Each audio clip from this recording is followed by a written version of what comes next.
নমস্কার প্রিয় ছাত্রছাত্রীরা, আমার ইউটিউব চ্যানেলে অনেকদিন পর আবার ফিজিক্সের ভিডিও ক্লাস নিয়ে হাজির হলাম। সামনে উচ্চ মাধ্যমিক পরীক্ষা থার্ড সেমিস্টার। চেষ্টা করছি কিছু কিছু চ্যাপ্টারের কিছু সমস্যা তুলে ধরার, অর্থাৎ কিছু এমসিকিউর সলিউশন করার। অনেকদিনই চ্যানেলে ভিডিও আপলোড করতে পারিনি বিশেষ কারণে। মাঝে মধ্যে ইচ্ছে হয় বা চেষ্টা করি, কিন্তু হয়ে ওঠে না কিছু সমস্যার কারণে। তো যাই হোক, আমি আজকে যে ভিডিওটা আপলোড করছি তাতে স্থির তড়িৎ অর্থাৎ ইলেকট্রোস্ট্যাটিক্স পোর্শনের উপরে 10টি কোশ্চেন রয়েছে। সেই 10টি কোশ্চেন আমার এই ভিডিও চলাকালীন একটা একটা করে স্ক্রিনে আসবে, তোমরা দেখবে, আর তার সলিউশনটা আমি করার চেষ্টা করছি। খুব শর্টকাট, খুব সহজে, যতটা না করলেই নয়। তো একটু দেখে নাও, এবং প্রথমেই বলে রাখি ভিডিওটি কেমন লাগলো জানাবে। আর যদি কোনো কোয়ারিজ থাকে, অর্থাৎ তোমাদের যতটা পরীক্ষা হচ্ছে উচ্চ মাধ্যমিক থার্ড সেমিস্টার যা সিলেবাস ওয়েস্ট বেঙ্গল বোর্ডের, সেই সিলেবাসের মধ্যে যদি কোনো কোশ্চেন আটকে থাকে সেটা আমাকে কমেন্ট বক্সে কমেন্ট করতে পারো, আমি সলিউশন করে দেবো। বা যদি ডিমান্ড থাকে যে এই চ্যাপ্টারের উপর একটা ভিডিও ক্লাস করুন, তাহলে অবশ্যই আমি করার চেষ্টা করব। সকলকে শুভেচ্ছা জানাই সামনের পরীক্ষার, এবং শুভেচ্ছা জানিয়ে আমি আজকে অনেক দিন পর প্রথম একটি ইউটিউব ভিডিও যেটি আপলোড করছি ফিজিক্সের উপরে। প্রত্যেকে একটু মন দিয়ে দেখে নাও, বেশিক্ষণ লাগবে না, ছোট্ট ভিডিও। তো প্রথমেই আসছি 1 নম্বর যে অঙ্কটাতে। দেখো, অঙ্কটা স্ক্রিনে উঠে গেছে। লেখা আছে if the electric flux entering and leaving and enclosed surface respectively is phi1 and phi2, the electric charge inside the surface will be। অর্থাৎ কোন একটা বদ্ধ তলের মধ্য থেকে phi2 পরিমাণ ফ্লাক্স বেরিয়ে যাচ্ছে এবং phi1 পরিমাণ ফ্লাক্স আসছে, তাহলে আধানের পরিমাণ কত হবে? তো আমরা জানি যে যদি ফ্লাক্স বেরিয়ে যায় অর্থাৎ আউটওয়ার্ড, তাহলে সেক্ষেত্রে হয় phi2 পজিটিভ, আর যদি আসে ভেতরে তাহলে phi1 হয় নেগেটিভ। তাহলে লব্ধি ফ্লাক্স কত হবে? phi2 minus phi1। এটা সমান q বাই এপসাইলন 0। আমরা জানি এটা গাউসেস থিওরেম। তাহলে এটা সমান যদি q বাই এপসাইলন 0 হয়, তাহলে এখান থেকে q আসছে কত? phi2 minus phi1 into epsilon 0। এই হলো আধানের পরিমাণ। এবার আসছি আমরা 2 নম্বর কোশ্চেনে কি দেওয়া হয়েছে? A thin semicircular ring of radius r has a positive charge q distributed uniformly over it. The net field E vector at the center O is। অর্থাৎ যে ছবিটি দেওয়া হয়েছে তাতে একটা সরু অর্ধবৃত্তাকার রিং রয়েছে। এই অর্ধবৃত্তাকার রিংয়ে চার্জ ডিস্ট্রিবিউটেড আছে, কিউ পরিমাণ চার্জ আছে, আর এই অর্ধবৃত্তাকার রিংয়ের যে রেডিয়াস সেটা আর বলা আছে। তাহলে বলছে যে সেন্টারে ইলেকট্রিক ফিল্ড কত হবে। যেহেতু এটা ইলেকট্রিক ফিল্ড, তাহলে এখানে ফোর্স পার ইউনিট চার্জ, সেই জন্য এখানে ডিরেকশনটাও আমাকে ক্যালকুলেশনের মধ্যে আনতে হবে। তো যাই হোক, ছবিটা এরকম আঁকা আছে। আমরা ধরে নিচ্ছি এইখানে যে কিউ পরিমাণ চার্জ ইউনিফর্মলি ডিস্ট্রিবিউটেড, তাহলে কিউ বাই পাই আর, অর্থাৎ অর্ধবৃত্তাকার যে তার পরিধি বা পরিসীমা যাই বলি না কেন, যেটাকে আমরা সার্কামফারেন্স বলে থাকি, সেটা পাই আর। এটা হবে lambda, charge per unit length বা লিনিয়ার চার্জ ডেন্সিটি, রৈখিক আধান ঘনত্ব ল্যামডা। তাহলে এবার আমরা কি করছি, এই ও পয়েন্টে তো প্রয়োজন, সেই জন্য আমরা এইখান থেকে যে কোনো একটা অ্যাঙ্গেল অর্থাৎ থিটা অ্যাঙ্গেলে একটি ডি থিটা ক্ষুদ্র কোণের আমরা একটা ক্ষুদ্র বৃত্তচাপ ধরে নিচ্ছি। তাহলে এই ছোট্ট অ্যাঙ্গেলটা হলো ডি থিটা। তাহলে এইটার দৈর্ঘ্য হবে আর ডি থিটা। তাহলে চার্জ কত হবে? D q equal to lambda R d theta. এই যে ডি কিউ চার্জের জন্য তড়িৎ ক্ষেত্র হবে এই দিক, এর ডিরেকশন। অর্থাৎ আমরা যদি ছবিতে দেখাই তাহলে ওপি বরাবর। তাহলে এখন এই ওপি বরাবর ই বেরিয়ে আসছে। ছবিটাকে আরেকবার এখানে ফ্রেশ করে আঁকছি। তাহলে এই বরাবর আমাদের ই আসছে। এবার এই ই এর দুটো কম্পোনেন্ট কাজ করবে। এই দিকে কাজ করবে, এটা যেহেতু থিটা তাহলে এটাও থিটা, তাহলে এদিকে কাজ করবে ডিই কস থিটা, কারণ আমরা ডি কিউ ধরেছি সেই জন্য এটা ডিই ধরবো, আর এদিকে আসবে ডিই সাইন থিটা। তাহলে ডি সাইন থিটাটা এইদিকে, ডি কস থিটাটা এইদিকে। আমি যদি সমগ্র অংশটা ধরি, যখন আমি এইখানে ওই আর ডি থিটা ইমাজিন করব, তখন এর জন্য এই দিকে প্রাবল্য কাজ করবে, তখন এর অভিমুখ এই দিক আর এই দিক কম্পোনেন্ট দুটো ভাঙা হবে। অর্থাৎ আমি যদি এখানে ডিএক্স আর ডি থিটা ধরি, তাহলে তার জন্য ডির অভিমুখ এই দিকে। যদি আমি এখানে আর ডি থিটা ধরতাম, তাহলে তার অভিমুখ এই দিকে। মানে এই সমগ্র অংশটা যদি আমি কল্পনা করি, তাহলে দেখা যাবে যে ডি কস থিটা গুলো একে অপরকে প্রশমিত করে দেবে, আর থাকবে কোনটা? D sign theta. তাহলে সামেশন অফ ডি সাইন থিটাটা থেকে যাবে। অর্থাৎ আমরা যদি ই এর মান বের করতে চাই, তাহলে হবে ইন্টিগ্রেশন ডিই সাইন থিটা। আমরা ভ্যালুটা আগে বের করে নিই। ডিরেকশনটা তো বোঝাই যাচ্ছে কোন দিক হবে। আমার যে ছবিটি দেওয়া আছে দেখবে জে ক্যাপ ওয়াই অ্যাক্সিস বরাবর, আর এটা নেগেটিভ ওয়াই অ্যাক্সিস বরাবর, অর্থাৎ মাইনাস জে ক্যাপ। তাহলে এই যে ডি সাইন থিটা, এই যে ভ্যালুটা, এইটাই আমাদের অ্যান্সার। ডি মানে কি? D q by 4 pi epsilon 0 R square, আর এদিকে থাকছে সাইন থিটা। ডি কিউ এবার ভ্যালু বসাবো, lambda R d theta by 4 pi epsilon R square sine theta. তাহলে আমরা যদি ইন্টিগ্রেশনটা করি, তাহলে দেখা যাবে lambda by 4 pi epsilon 0 R sine theta d theta, এর ইন্টিগ্রেশনের লিমিট হবে 0 টু পাই। এই সাইন থিটা ডি থিটা, এইটা যদি আমরা হিসাব করি যে লিমিটটা কত আসবে, মানে ইন্টিগ্রেশনের ভ্যালুটা কত আসবে, সেটা আমরা একটু দেখে নেব। সেটা হবে সাইন থিটা ডি থিটার ইন্টিগ্রেশন হয় মাইনাস কস থিটা। তাহলে মাইনাস কস থিটা, যার লিমিট হচ্ছে 0 টু 1, এই সরি 0 টু পাই, তাহলে মাইনাস কস পাই, মাইনাসে মাইনাসে প্লাস, তাহলে এটা 2 হবে। তাহলে ল্যামডা বাই 2 পাই এপসাইলন 0 আর, এই হলো এর ভ্যালু।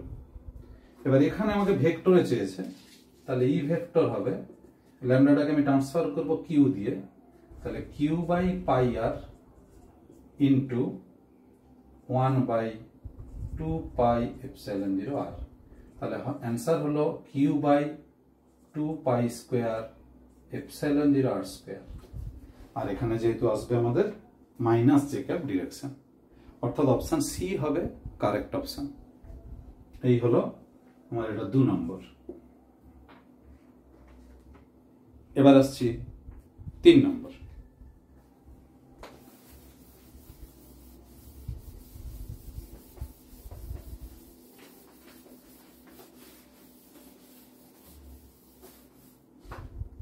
তিন নম্বরে তিনটে চার্জ দেওয়া হয়েছে, প্লাস কিউ, স্মল কিউ, আবার প্লাস কিউ, মানে প্লাস কিউটা ক্যাপিটাল।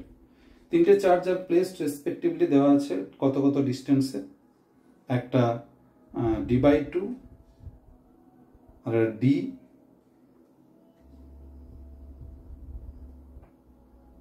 অরিজিন থেকে কত কত ডিস্টেন্সে বলা আছে এক্স অ্যাক্সিস বরাবর। এবার বলছে যে if the net force experienced by q placed at x is equal to 0 is then the value of small q কত।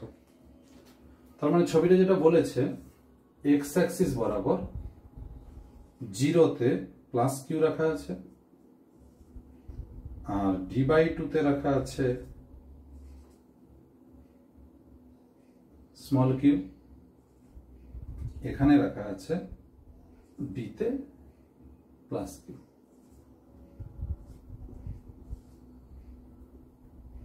এবার কোশ্চেন করেছে net force experienced by plus q এর টোটাল ফোর্সটা যেটা ফিল করবে সেটা 0 বলেছে। তাহলে এর উপর কত ফোর্স দেবে? আমি যদি একটু নাম দিয়ে দিই, এটা ও, এটা এ, এটা বি পয়েন্ট, তাহলে এ পয়েন্টের স্মল কিউ প্লাস কিউ কে যে ফোর্স দেবে সেটা হবে F1 is equal to QQ by 4 pi epsilon 0 d by 2 এর হোল স্কয়ার। আমি 4 pi epsilon 0 নাও লিখতে পারি সিজিএস হলে, তখন শুধু d by 2 এর হোল স্কয়ার হবে। এটা স্কয়ার, ডিরেকশন হবে AO। কেন? এই কিউ কে ঠেলবে, দুটোই সেম সাইন। F2 এই কিউ কে যে ফোর্সটা দেবে সেটা কত? Q into q by 4 pi epsilon 0 d এর স্কয়ার। এরও ডিরেকশন হবে বিও, তাহলে প্রথমটা এও, এটা বিও, তাহলে টোটাল একটা একই দিক হচ্ছে, তাহলে যোগ হবে F1 প্লাস F2, অর্থাৎ হবে q q by 4 pi epsilon 0 d square by 4 plus q square by 4 pi epsilon 0 d square. এই টোটাল এফটা বলেছে কত? 0। তাহলে এইটা যদি 0 বসাই তাহলে আমাদের অ্যান্সার আসছে, একটু স্টেপ জাম্প করে দিচ্ছি, q by d square 4 equal to হবে মাইনাস কিউ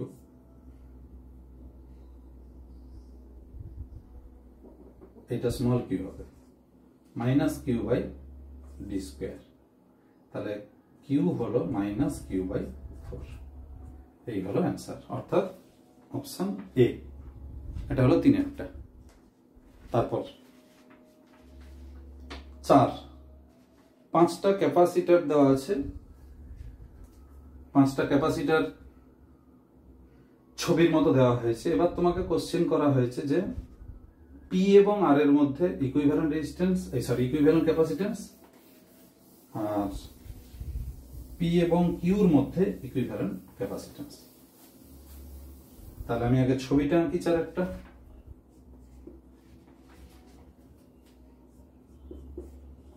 এটা পি,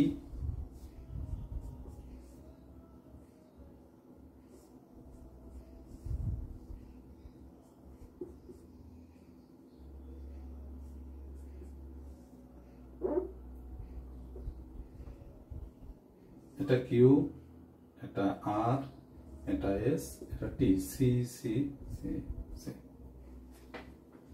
প্রথমে চেয়েছে পি এবং আর, পি এবং আর এই দুটির মধ্যে যদি, তাহলে সি পি আর যদি আমি বের করতে চাই তাহলে আমি কি করব? এই দিকে 3টে সিরিজে আছে, এই 3টে সিরিজ মানে শ্রেণী সমবায় ধার করতে। তার শ্রেণী সমবায় থাকলে যেহেতু 3টেই সমান, তাহলে আমাদের ফর্মুলা বসবে 1/c dash is equal two 1/c plus 1/c plus 1/c। এটা যদি আমরা কাজে লাগাই তাহলে ইকুইভ্যালেন্টটা চলে আসবে c/3। তাহলে এই দিকটা টোটালটা হয়ে গেল c/3। এটা পি, এটা আর।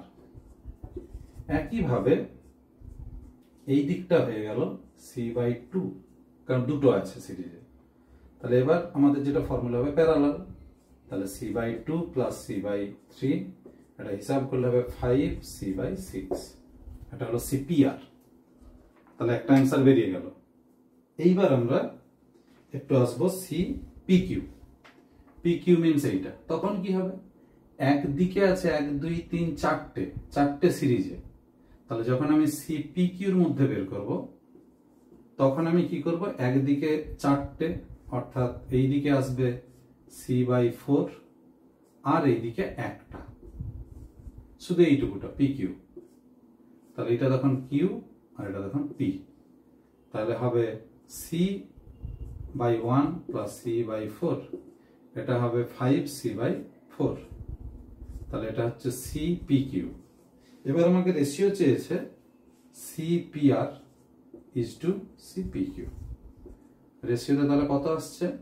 1/6 ইজ টু 1/4। তাহলে হবে 4:6, যেটা ছোট করলে হবে 2:3। এই হবে অ্যান্সার। এইটি হলো 4-একটা। এরপর 5-একটা। 5-এর অঙ্কটা এই ধরনের অঙ্ক একটা কমন অঙ্কের মধ্যেই পড়ে, ফিল্ড এবং পোটেনশিয়ালের মধ্যে রিলেশন। পোটেনশিয়াল থাকলে যদি ফিল্ড বের করতে দেয় তাহলে ডেরিভেটিভ করতে হয়, আর ফিল্ড দিয়ে দিলে পোটেনশিয়াল বের করতে দিলে ইন্টিগ্রেশন। যেমন আমাদের এই সম্পর্ক অনুযায়ী মাইনাস ডিভি বাই ডিএক্স, এই এটাকে যদি আমরা ঘুরিয়ে লিখি তাহলে হবে এটা আমাদের 5 নম্বর অঙ্কে আমরা যাচ্ছি। ঘুরিয়ে লিখলে হবে d v is equal to minus e x d x, তারপরে ইন্টিগ্রেশন করলে আমাদের ভি বেরিয়ে আসে। এই হচ্ছে প্রসেস। কিন্তু এই অঙ্কটার ক্ষেত্রে আমাদের ভি এক্স ওয়াই জেড তিনটেরই ফাংশন, সেই জন্য আমাকে আলাদা করে ইএক্স বের করতে হবে, ইওয়াই বের করতে হবে, ইজেড বের করতে হবে। যদি আমি ইএক্স বের করি তাহলে হবে minus d d x of 4x minus 3x square y plus 2yz square. Actually এটা ডি ডিএক্স না, এটা ডেল ডেল এক্স, এটা পার্সিয়াল ডেরিভেটিভ। যখন এক্স কে ডেরিভেটিভ করবো বাকি সব কনস্ট্যান্ট হয়ে যাবে, সেই জন্য এটা কত আসবে, এক্স এর ডেরিভেটিভ 4 আর এখানে আসবে 3y এবং 2x 6xy। তাহলে হবে মাইনাস দিয়ে একদম গুণ করে দিচ্ছি, মাইনাস 4 প্লাস 6xy, বাকিটা 0। এই হলো আমাদের ex। একইভাবে ey, y এর রেসপেক্টে যখন ডেরিভেটিভ হবে তখন এইখানে y রেসপেক্টে ডেরিভেটিভ হলে বাকি সব কনস্ট্যান্ট, তাহলে প্লাস 3x স্কোয়ার আর এখানে হবে মাইনাস 2z স্কোয়ার। এই হলো ey। আর ez কত হবে, একইভাবে আমি z এর রেসপেক্টে করব, এখানেই শুধুমাত্র z এর ফাংশন আছে, তাহলে 2z বাকি সব 0, তাহলে এটা হবে মাইনাস 2y ইন্টু 2z অর্থাৎ 4yz মাইনাস 4yz। এই হলো আমাদের ভ্যালু। এই মাইনাস দিয়ে একদম গুণ করা হয়েছে প্রত্যেকটাকে, ex ey ez। এইবার আমাদের ই কত আসবে, ই ভেক্টর আসবে ex i cap plus ey j cap plus ez k cap, অর্থাৎ কত এলো মাইনাস 4 প্লাস 6xy, এটা i cap plus 3x square minus 2z square j cap minus 4yz k cap. এরপর আমাকে বলা হয়েছে একটা পয়েন্ট দেওয়া আছে 1 0 0, অর্থাৎ x এর ভ্যালু 1, y এর ভ্যালু 0, z এর ভ্যালু 0। যদি এগুলো আমরা বসাই তাহলে আমাদের ভ্যালু আসবে minus 4i cap plus 3j cap.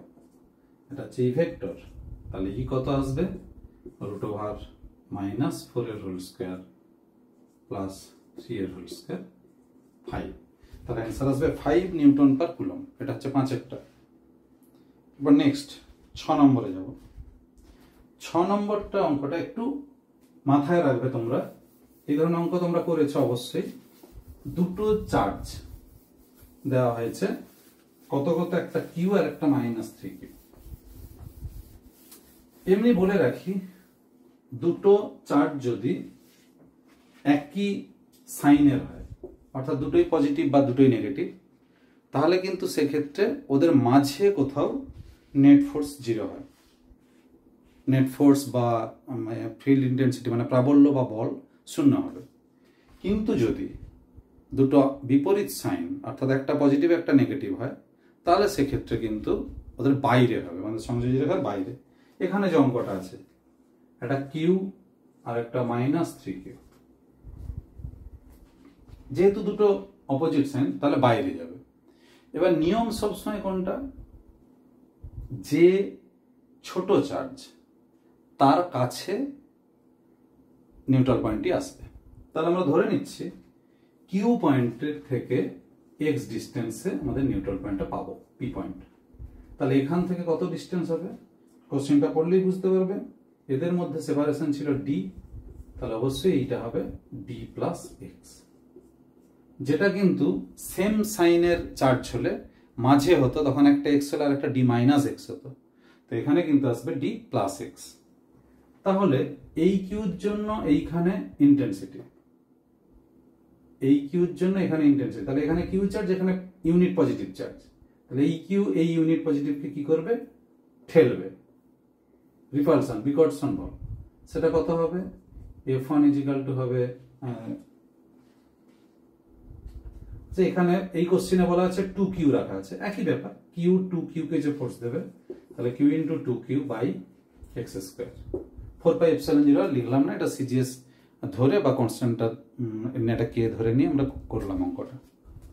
যদি F2 বলি এখান থেকে, তাহলে এ কত একে চার্জ ফোর্স দেবে, 3q into 2q by x plus d বা ডি প্লাস এক্স এর হোল স্কোয়ার, কিন্তু অপোজিট ডিরেকশন, নেগেটিভ একে টানবে, তাহলে এই দুটো ইকুয়াল এন্ড অপোজিট করে দিলে আমাদের অ্যান্সার। তাহলে F1 এবং F2 ম্যাগনিটিউডের দিক থেকে সমান হবে, তাহলে 2q square by x square is equal to 6q square by x plus d এর হোল স্কোয়ার।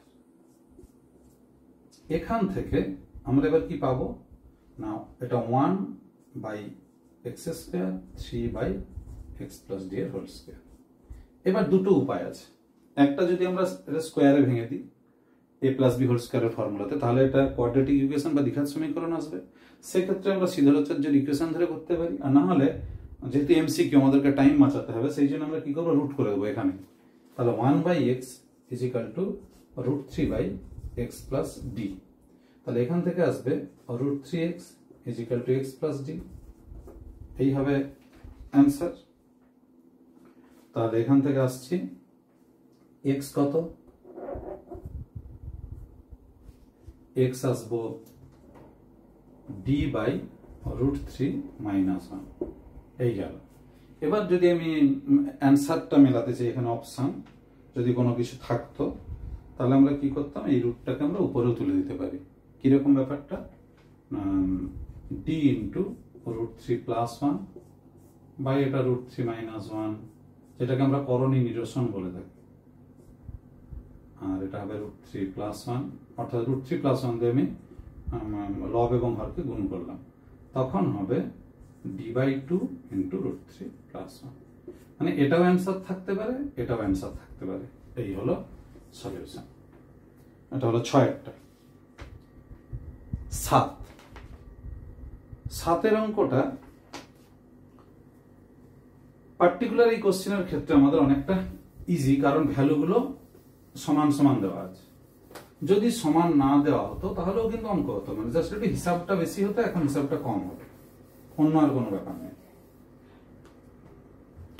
7 হলে 7-এর অঙ্কটাতে কি হচ্ছে না, আমরা এরকম একটা স্কোয়ার দেখলাম, -4 মিউ সি মানে মাইক্রোকুলম দেওয়া আছে, এগুলো 3 মিউ সি আর এটা 3 মিউ সি, এটা হচ্ছে এ, এটা বি, এটা সি, এটা ডি, এটা হচ্ছে ও পয়েন্টে যখন আমাদেরকে বলছে the force on a charge of 1 mu C is placed at the centre, তার মানে এইখানে আমরা 1 মিউ সি চার্জ রাখছি।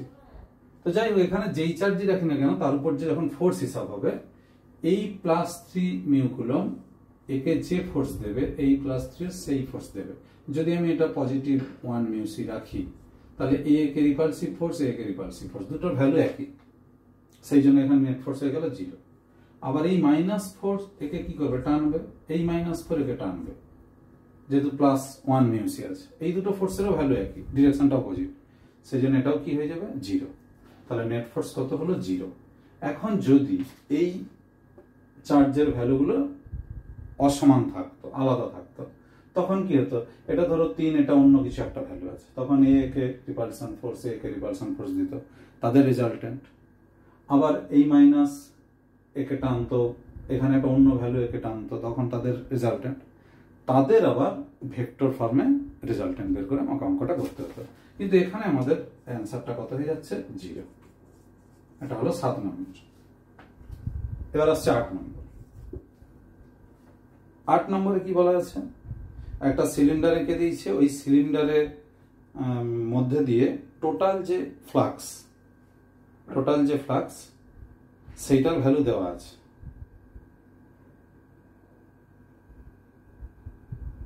If phi is the electric flux in units of voltmeter associated, volt into meter associated with the curved surface P. না, এটা একটু অন্যরকম। Curve সারফেসের মধ্যে দিয়ে বি বলা আছে, তাহলে কোশ্চেন করা হয়েছে যে প্লেন সারফেসের মধ্যে দিয়ে কত। টোটাল সারফেস কটা আমাদেরকে দেখে নিতে হবে। তিনটে টোটাল সারফেস আছে, একটা আছে এস এ, আর একটা এস বি, আর একটা এস সি। তিনটে মিলে হবে q by epsilon zero according to Gauss's law. Gauss's law অনুসারে তিনটের মধ্যে দিয়ে মোট ফ্লাক্স। তো এস এ আর এস সি সমান, তাহলে 2 আর এস বি মানে বি যেটা কার্ভ সারফেস ওর মধ্যে দিয়ে ফ্লাক্স কত বলা আছে 5 is equal to q by epsilon zero. তাহলে 2 is equal to q by epsilon zero minus 5। তাহলে এস এ কত আসবে, q by epsilon zero minus 5/2। এই হলো আমাদের ফ্লাক্স, এইটাই হলো অ্যান্সার। তাহলে অপশন ডি হচ্ছে অ্যান্সার। 8। এবার আসছি 9।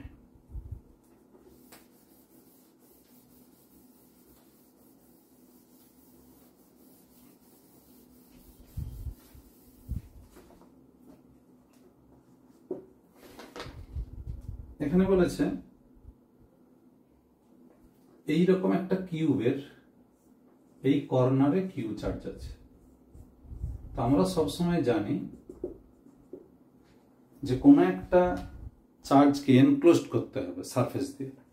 অর্থাৎ এই যে এটা এ পয়েন্ট দেওয়া আছে, এ পয়েন্টে যে কিউ চার্জ আছে ওটাকে যদি আমরা এনক্লোজড করি তাহলে আমাদের মোট কিউব লাগবে 8খানা। কিভাবে, আমি ডট ডট দিয়ে আঁকছি। এই একটা,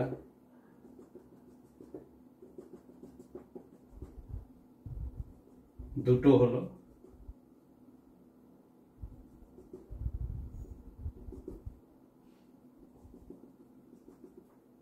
তিনটে হলো, চারটে। একটা আমাদের আঁকা ছিল, কিউটা আমরা সেন্টারে নিয়ে চলে এসেছি। একটু ভালো করে দেখো, এই একটা কিউবের পার্ট, এই একটা কিউবের পার্ট, এই একটা কিউবের পার্ট, এই একটা কিউবের পার্ট, যেটা লোয়ার সারফেস। চারটে হলো, ওটা কিন্তু এখন সেন্টারে গেছে, কিন্তু নিচের আরো চারটে লাগবে, তবে ওটা ক্লোজড হবে। তাহলে টোটাল 8টা কিউব লাগে। আমি 4টে এঁকেছি, এখনো 4টে লাগে। এই টোটাল 8টার মধ্যে দিয়ে ফ্লাক্স হয় কিউ বাই এপসাইলন জিরো। তাহলে একটা কিউবের মধ্যে দিয়ে কত হবে, কিউ বাই 8 এপসাইলন জিরো। এইটি হচ্ছে এখানকার অ্যান্সার। কারণ আমাকে কোশ্চেন করেছে প্রত্যেকটা কিউবের মধ্যে দিয়ে কত ফ্লাক্স যাবে 5। কিন্তু এখন কোশ্চেন মাঝে মধ্যে এরকম হয় যে এর আবার প্রত্যেকটা সারফেসের মধ্যে দিয়ে কত, যে কিউবটা দেওয়া ছিল, তখন একে আবার 6 দিয়ে ভাগ করতে হবে। তখন হবে কিউ বাই 48 এপসাইলন জিরো। যদি বলতো যে এর ধরো 3টে তলের মধ্য দিয়ে, বা এর তো মোট তো 6টা তল, 3টে তলের মধ্য দিয়ে ফ্লাক্স যাচ্ছে না, মানে 0, তাহলে বাকি 3টের প্রত্যেকটার মধ্যে দিয়ে কত, তখন আমরা কি 3 দিয়ে ভাগ করতাম। এইরকম ব্যাপারটা, মানে যেমন কোশ্চেন করবে তেমন। তাহলে এখন আমরা ধরবো একটা কিউবের মধ্যে দিয়ে এই পরিমাণ ফ্লাক্স যাচ্ছে, অর্থাৎ এখানে অ্যান্সার হবে অপশন এ। আজকের এই ভিডিও লাস্ট যেটাতে আসছি 10এরটা, একটা সমবাহু ত্রিভুজ দেওয়া আছে যার সাইডটা দেওয়া হয়েছে 10 সেমি। ছবিটা আছে এইরকম 10 সেমি। তাহলে আমরা আর কত ধরবো, 0.1 মিটার, 10/100। তিনটে ভার্টেক্স বা শীর্ষবিন্দুতে তিনটে চার্জ আছে, -4q, +q, আর এখানে আছে +2q। তাহলে -4q, +q, +2q, তিনটে চার্জ আছে। আমাকে কোশ্চেন করে the potential energy of the system. Potential energy একটা ফর্মুলা ছিল তোমাদের বইতে, দেখবে Q1 Q2/4πε0 r। এইটি হচ্ছে ফর্মুলা EP। যার যেমন চার্জ আছে সেই চার্জের ভ্যালুটা নিয়ে নিতে হবে সিম্বল সহ। যেহেতু এনার্জি স্কেলার কোয়ান্টিটি, সেই জন্য এখানে কোনো ডিরেকশন ধরার দরকার নেই, শুধুমাত্র ভ্যালুগুলো হিসাব হবে। তাহলে আমি 3টে ভ্যালু হিসাব করছি, এই দুটোর মধ্যে আগে হিসাব করছি। তাহলে হবে -4q × q / 4 পাই এপসাইলন 0 আর আর 0.1, এই দুটোর মধ্যে কত হবে -4q into +2q by 4 pi epsilon 0 into 0.1, আর একটা এই দুটোর মধ্যে +2q ইন্টু +q। মানে এখানে আমি সিম্বল নেব কিন্তু কোনো ডিরেকশন নেব না, 4 পাই এপসাইলন 0 আর। এবার কোশ্চেনে আর এর ভ্যালু দেওয়া হয়েছে 0.1 মিটার, আগেই বলেছি, আর কিউর ভ্যালু দেওয়া আছে 0.1 মাইক্রোকুলম, মানে 10⁻⁷ কুলম। এই ভ্যালুটা যদি বসিয়ে দিই তাহলে আমাদের অ্যান্সার আসবে -9 ইন্টু 10⁻³ জুল। এটাই হলো টোটাল আমাদের পোটেনশিয়াল এনার্জি এই হিসাব। এই অবধি আমি আপাতত প্রথম সেটে 10টা কোশ্চেনের সলিউশন করলাম। আমি আবারও বলছি, শুরুতেও বলেছি যে যদি তোমাদের কোনো অঙ্ক আটকে থাকে আমাকে কমেন্ট বক্সে দেবে, আর যদি মনে হয় যে স্যার এই চ্যাপ্টারটার উপর কিছু অঙ্ক দিলে ভালো হয় তাহলেও আমি সলিউশন করে দিতে পারবো।